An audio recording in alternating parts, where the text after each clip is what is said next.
Good evening, everybody. How's everybody doing?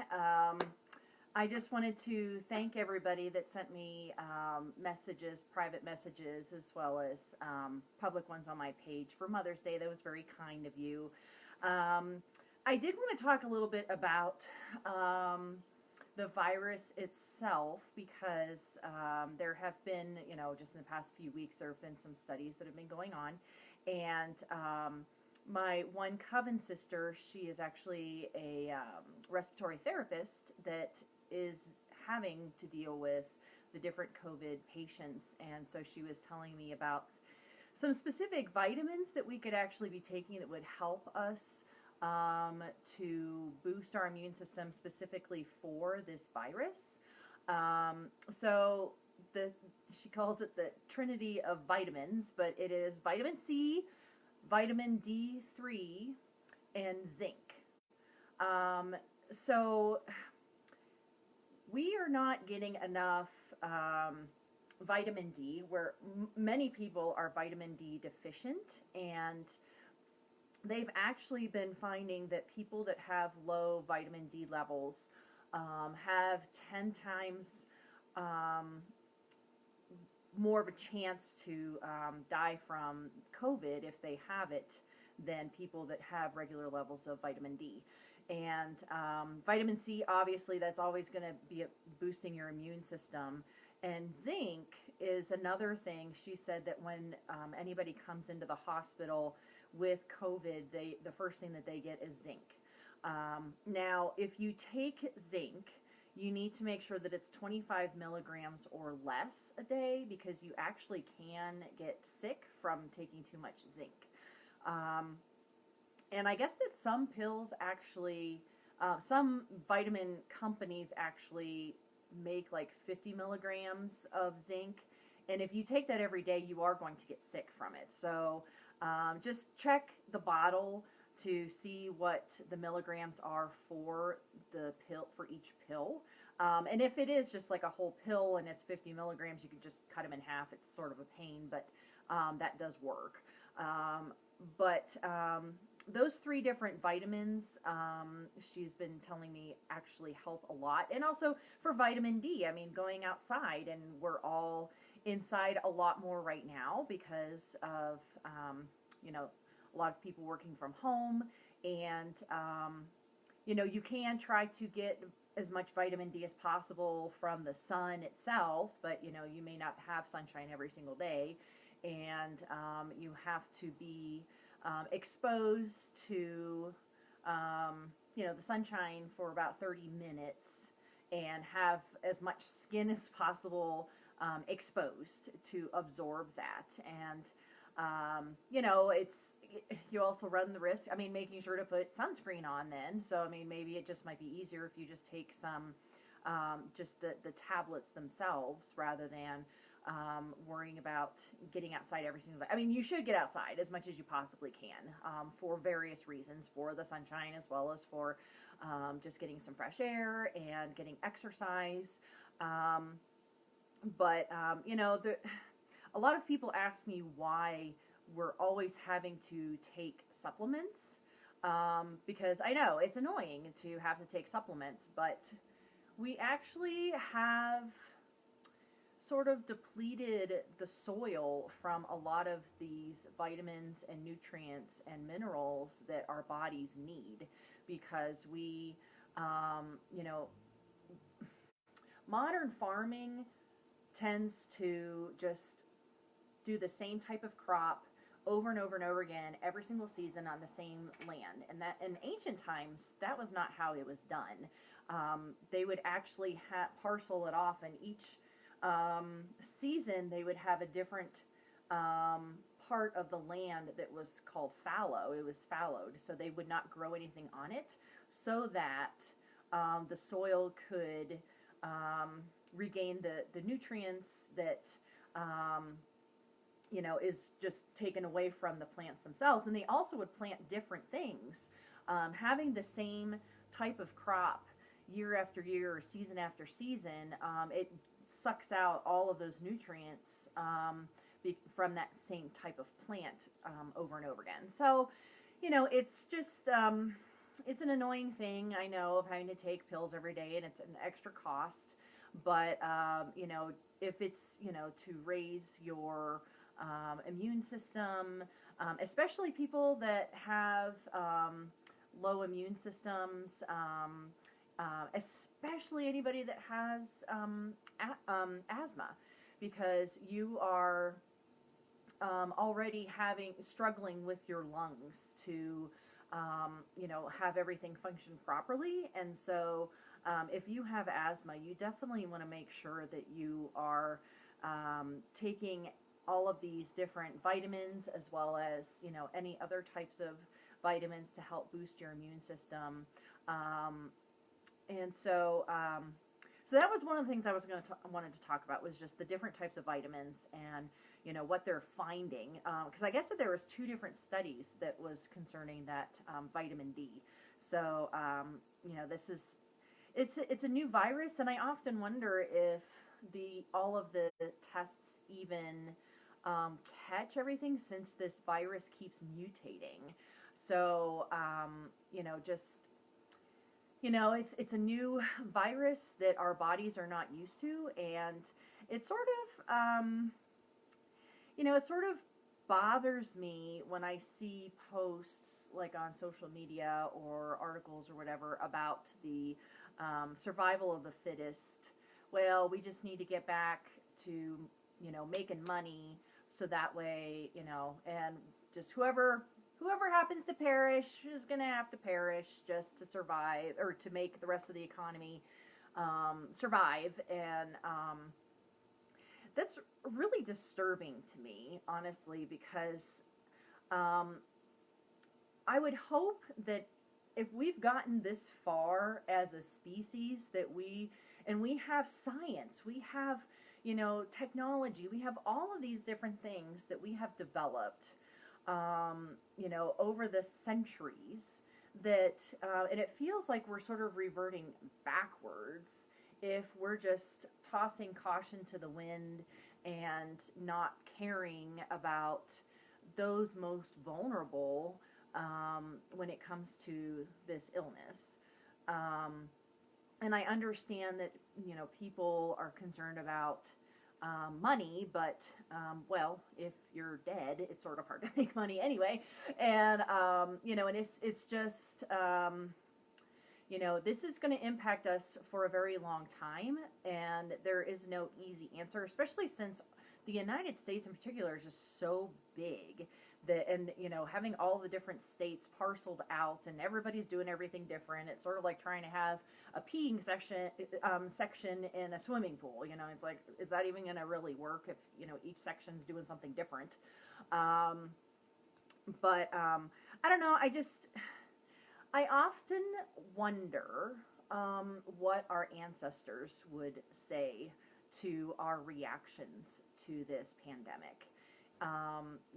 We obviously have a lot more technology and a lot more, scientific breakthroughs than, even 100 years ago with the Spanish flu. And I think if we could have a little bit of compassion for each other, for one thing, but even just looking at the ancient societies, they actually revered the elderly. Pagan societies had different types of goddesses. There's the maiden, mother, and crone, and they were equally important. It wasn't just the maiden, and oh yeah, there's a mother, and then there's the crone, and who cares about they were the vast majority of the goddesses that were worshipped, because I've been doing so much research about the different societies, and the vast majority of goddesses were either the mother or the crone. And the maidens, they definitely had their place, but they were not nearly as revered as the mother, and then also as the crone. Those 2 of the 3 triple goddesses there were many, many more. And it seems that our society is sort of like the opposite of that mentality. I know that us pagans are minorities, but just looking at it from a historical perspective and, a different religious perspective, um, we it's reflecting our society and how we treat our elderly. Our elderly and our children are the most vulnerable, and it should be the opposite. I mean, not the opposite, but they should be the ones to be taken care of the most, because they are the most vulnerable. But I mean, even before the pandemic, the elderly were definitely um, often seen as more burdens than anything in our society. Whereas in ancient times, the elders were there. They may not have been able to fight or produce more children, but they were the wise ones. They were the council members. They were the ones that would often take care of the children when the mothers and fathers and the young people were off doing whatever it is that they were doing, getting food or fighting or whatever it is. The elderly were the ones that would take care of the young children, and they also were revered for their wisdom and their stories because they were sort of like living books to their tribe. And our society definitely does not view our elderly in that capacity. Now, this does not mean that every single elderly person is very wise.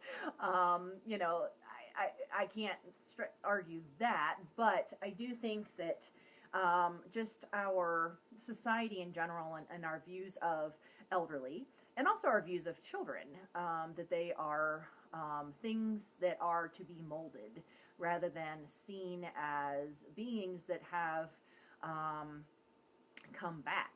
I often tell people to write down any of those little stories that they're, around like 4, 5, 6 that the kids start remembering, or they just start talking about when they were a different person and they did this and that and the other thing. And that's them tapping into their past lives right there because they have just come back through. And so a lot of people really discredit, they do not believe children, when in fact kids often know a lot more than what we give them credit for. And and so I think that if we were to view these different roles in our society, that we would have a different mentality of how to take care of or how to combat this virus as a society. But we're so fractured right now that it's really difficult to say that there is not even one way to view it, obviously. And I mean, especially the people that are wanting, we'll just have to deal with it just for the economy. The economy is the most important thing. When the vast majority, 99% of the people in the United States are, have less wealth than that 1%. And so we're wanting to go back to work just to make sure that that 1% has more money. I don't know. So it really sort of makes me question sometimes what some people view as important. And then the final thing that I wanted to talk about tonight was that I've actually been working on some specific Reiki treatments for viruses, specifically for COVID, but for all different viruses. And I have been sort of experimenting on some of my friends and clients on what they're experiencing and what the specific crystals are that are the most helpful for this particular virus. And what I found is so yellow and orange calcite, citrine, which is a type of quartz, and I would also do ocean jasper and then selenite. And the placements of these, selenite would help with the headaches, because I know that there is a lot of people experience migraines and really bad headaches during this virus. And selenite really helps with headaches. And this is just for in general, if you have a headache, just keeping some selenite with you. But if you want me to do Reiki, I can do it remotely. So that means that I would be in my office, and that person or you, whoever, would be in their own homes, and we would set up a time just like we were doing a reading, and then we can keep the phone on, or we can just turn it off, and I'll do the Reiki session, and then I call you back and we talk about all of the things that I was getting, and maybe what you should be working on as far as this, or um, as far as how much liquids, or maybe you really just need to get to the doctor, or whatever it is.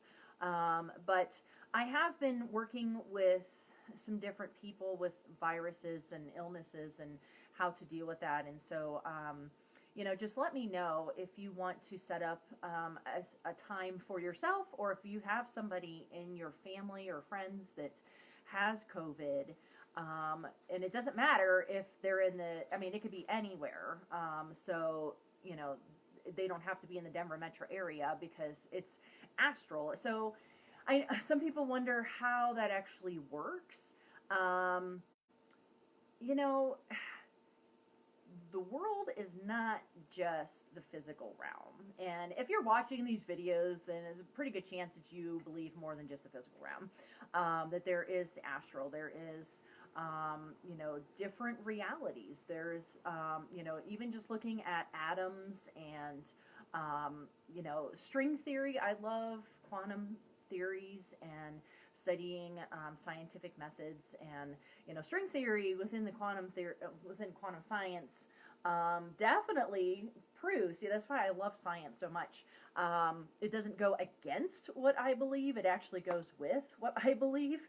And so, quantum theory really sort of proves that you can be in different physical locations and still have that energy going from one to the other. And it's all about, it's very complicated. But I mean, if you are interested in that sort of thing, definitely start looking into quantum theory. But when I do a Reiki session, whether it's in person or remote, I am essentially trying to balance all of your chakras.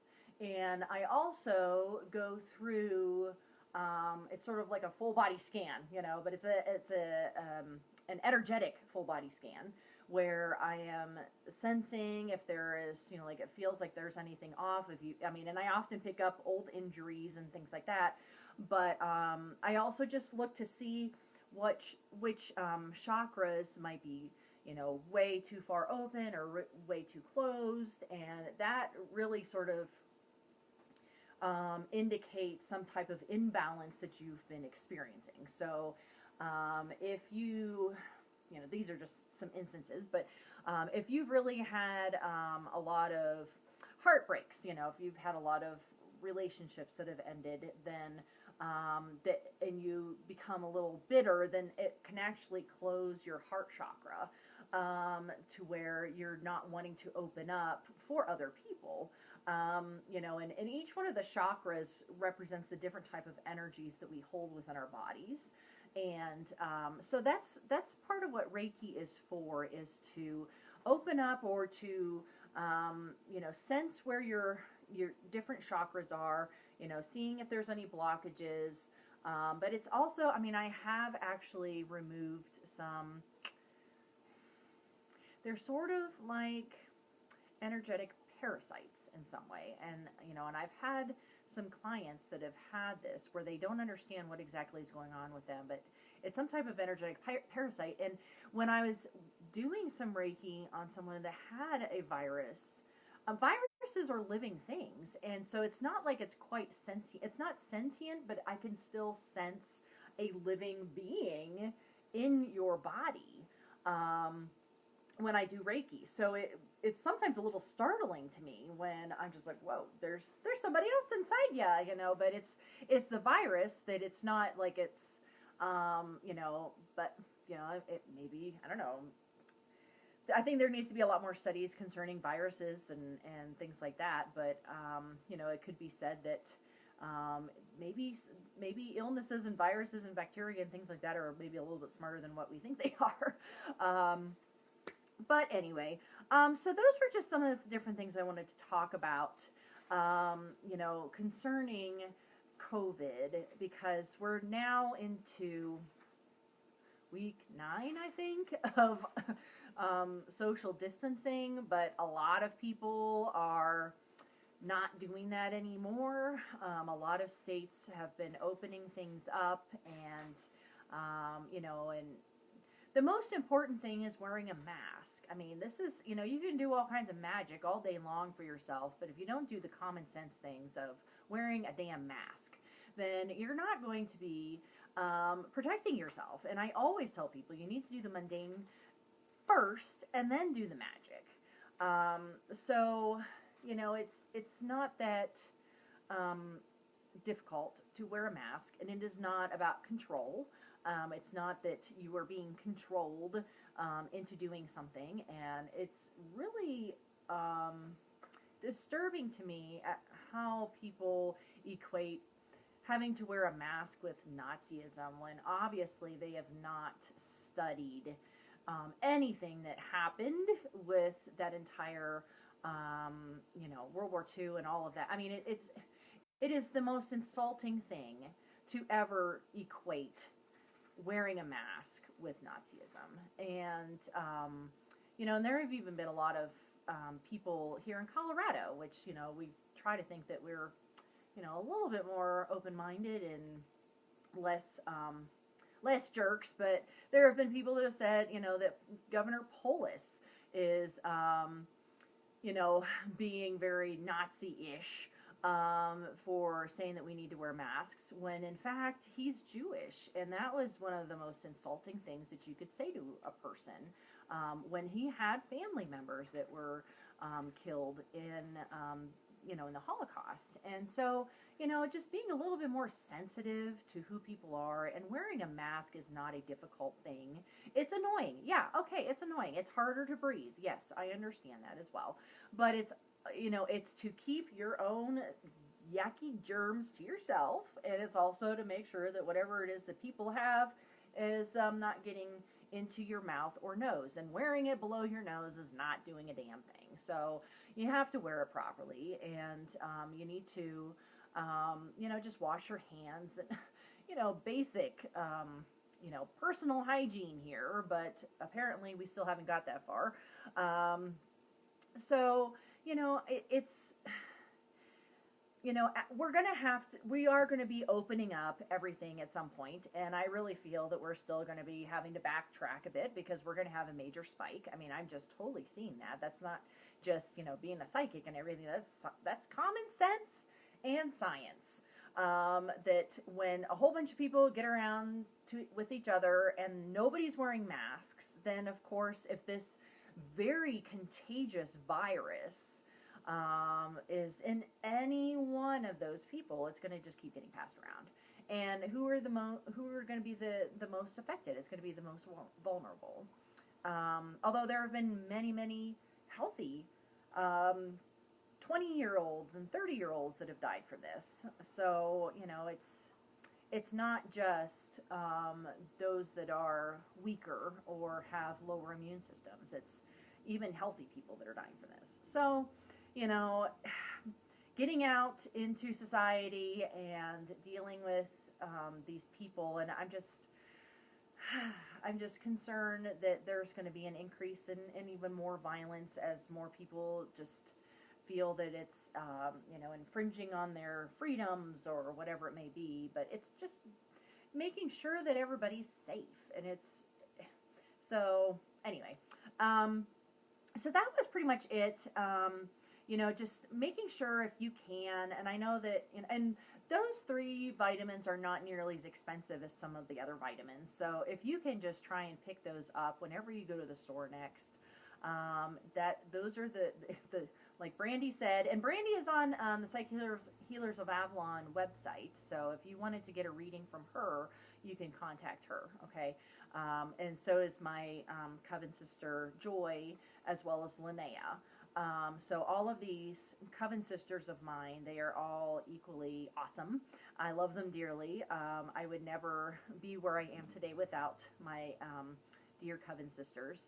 And but Brandy, like I was saying, she deals with the COVID patients at her hospitals, and she said that trinity of vitamins, the vitamin C, vitamin D, and zinc, those are the three that everybody should really be focusing on, because as soon as people come in with COVID, then especially with the zinc and the vitamin D, that's what they get into their system. So if you just start building up that so that you can make sure that your vitamin D levels and your zinc levels are up to par. Just make sure, like I said, just make sure that it's 25 milligrams or less. You don't want to overdose on the zinc and make yourself sick. Okay. So I think that that's it. I will be writing my next newsletter. Let's see, what is today? Wednesday. Either tomorrow or Friday. I still have some things to wrap up. I finally turned in grades today. Yay! I'm so done. I'm so done with this semester. But if you wanted to set up an appointment with me, I have times tomorrow evening, and I also have times on Saturday. And if you wanted to receive my newsletter, just send me a private message with your email, and I will add you to my newsletter list. Okay. And I do, 3 things. I look at the astrology, I look at the land energies, and I also look at what we're all experiencing at that time. So I do actually enjoy, and I have all of my old newsletters. I've been doing my newsletters for years now, and the older ones are on my webpage, so you can read those past ones as well. So you all have a good evening, and I hope, and I just wanted to say, I hope that you all are still doing the energy work at 7 o'clock. That's why I start at a wonky time of 7:10, because I want to make sure that everybody has that time at 7 o'clock to just light a candle and, send out that positive energy, even if it's just for your own home, just making sure that you're sending that protection and positive energy into your home, so that way we can try and combat this as best we can. And also, if you are wanting to do that, Gaia's flame, my Joy, my other coven sister, is organizing that. So if you want to be one of the flame keepers, just give me a call or contact me, or you can message her on Psychic Healers of Avalon. So you all have a good evening and stay safe, and I will see you next Wednesday. All right, bye-bye.